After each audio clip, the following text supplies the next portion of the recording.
الحقيقة بيقول ان عصام الحضري بلاغ للنائب العام ضد جمال علام، طبعا ده من قبل الكابتن عصام الحضري اللي عنده مشكلة الحقيقة كبيرة في نادي الاتحاد. وهو امبارح انا قلت لحضراتكم ان هو طفح بالكيل زي ما قال، وقال ان هو عايز فلوسه وان الاتحاد مش عايز يحرك هذا الموضوع.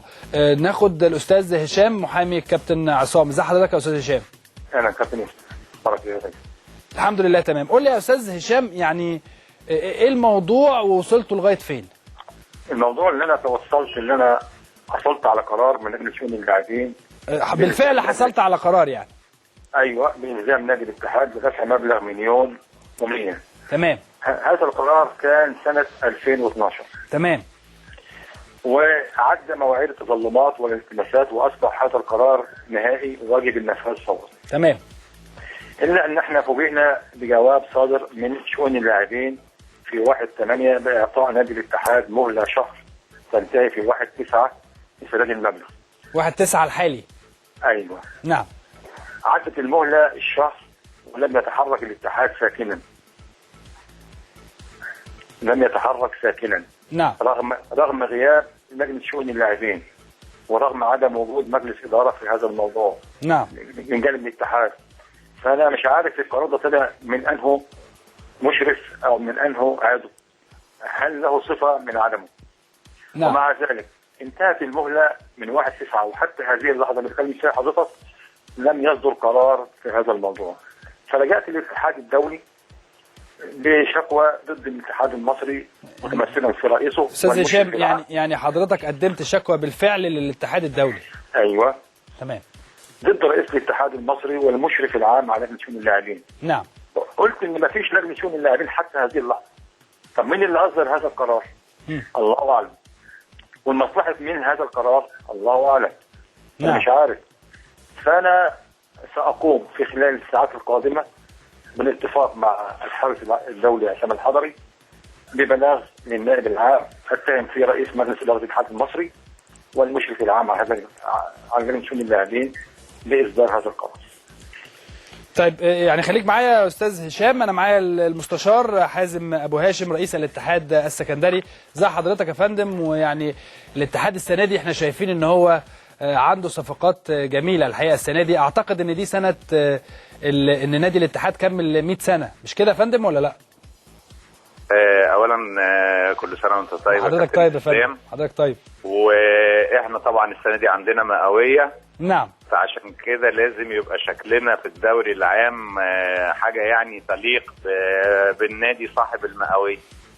يعني يا فندم الحقيقه هيكون طبعا ليا مع حضرتك قاعده طويله جدا في حلقه خاصه على مئويه نادي الاتحاد السكندري، لان نادي الاتحاد السكندري الحقيقه يستحق مننا اكتر من كده بكتير. ولكن احنا دلوقتي معايا الاستاذ هشام محامي الكابتن عصام الحضري، وبيقول ان هو عنده يعني نادي الاتحاد لازم يدفع 1,100,000 جنيه لعصام الحضري. راي طبعا هو ما كانش في مجلس حضرتك، ولكن هي على نادي الاتحاد وحضرتك رئيس نادي الاتحاد الان. راي حضرتك في هذا الموضوع ايه؟ الكلام هم بالفعل تحصل على حكم ضد نادي الاتحاد من لجنه شؤون اللاعبين، ولكن حضرتك احنا تقدمنا بتظلم من هذا القرار. نعم. ولم يبت في هذا التظلم حتى الان. لم يبت؟ بالظبط كده حضرتك.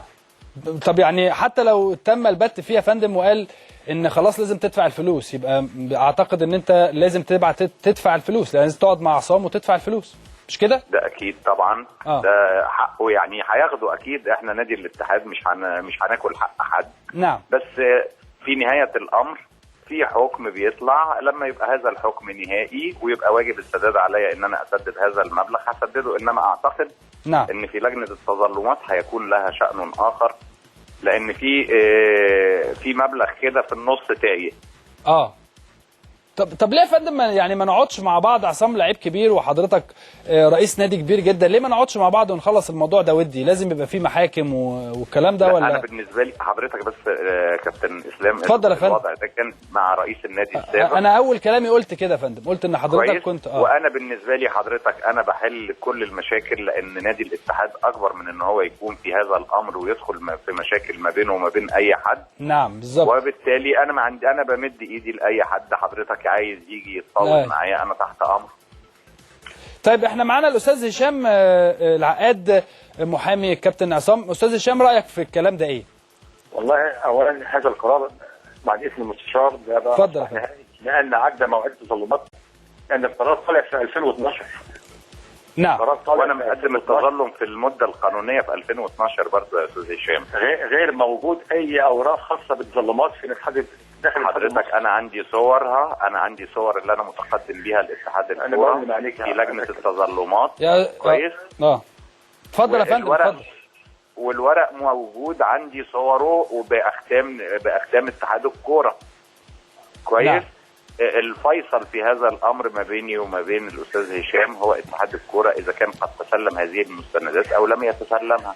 انا حضرتك عندي الورق اللي انا مقدمه لاتحاد الكوره مختوم بختم اتحاد الكوره، وبالتالي تبقى المستندات بتاعتي قدمت في التاريخ. حتى حضرتك دافع مبلغ، لان لجنه التظلمات لابد ان انا ادفع مبلغ. هذا المبلغ حضرتك انا مقدمه، واصل الايصال مقدمه للاتحاد، ومعي ما يثبت هذا الامر. هم بقى في اتحاد الكوره بيقولوا ان هم ما عندهمش، يبعتوا لي يقولوا لي ان احنا ما عندناش حاجه بتفيد ان انت تقدمت بتظلم. ابعت لهم الورق اللي مختوم من عندهم بختم الاتحاد ان هذا الورق مقدم اليكم، وبالتالي استلموا الاصول، والورق اللي عندي استلمت الاصل وحاطين لي ختم اتحاد الكوره. تمام. يعني راي حضرتك ايه يا استاذ هشام في الكلام ده كله؟ من بقول عليك اتحاد الكوره ليس لديه اي ملفات خاصه بتظلمات نادي الاتحاد حتى هذه اللحظه. وانا بقول لك هذا الكلام، والدليل على كده ان اتحاد الكوره بعت جواب لنادي الاتحاد يمهله لمده شهر، يعني قرار تنفيذ لهذا القرار. نعم. مش قرار تنفيذي، ان القرار اصبح. ورديت على الجواب ده يا كابتن اسلام. يا فندم. طيب اتحاد الكرة بالفعل بعت لي جواب، وانا بعت له قلت له ان انا متظلم، وارفقت بهذا الجواب بتاعي صور المكاتبات اللي بيني وبين اتحاد الكرة باختام اتحاد الكرة، وقلت له دي الاختام بتاعتك وادي الصور اللي عندي. نعم. مرفقات حطيتها في الجواب وارسلتها لاتحاد الكرة.